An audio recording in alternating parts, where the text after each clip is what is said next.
নীলফামারীর সৈয়দপুর বিমানবন্দরে ঠাকুরগাঁ জেলা জামাতের আমির বেলাল উদ্দিনকে প্রায় অর্ধ কোটি টাকা সহ আটক করেছে আইন শৃঙ্খলা রক্ষাকারী বাহিনী। আজ বেলায় 11টার দিকে ঢাকা থেকে ছেড়ে আসা নভোএয়ার একটি বিমানে তিনি সৈয়দপুর বিমানবন্দরে পৌঁছান।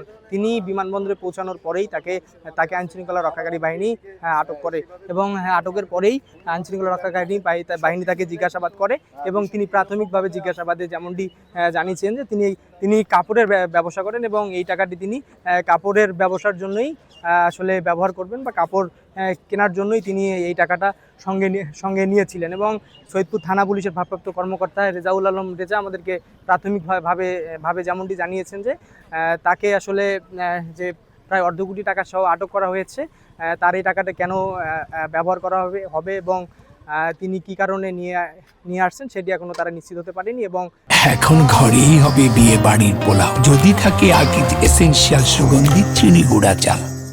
তাকে জিজ্ঞাসাবাদ চলছে এবং তাকে জিজ্ঞাসাবাদ করার সময়ে তিনি আজ দুপুর 1টার দিকে হঠাৎ করে অসুস্থ হয়ে পড়েন এবং তিনি অসুস্থ হওয়ার পরেই তাকে সৈয়দপুরের যে হাসপাতাল আছে সেখানে প্রেরণ করা হয়। এবং এ বিষয়ে নীলফামারী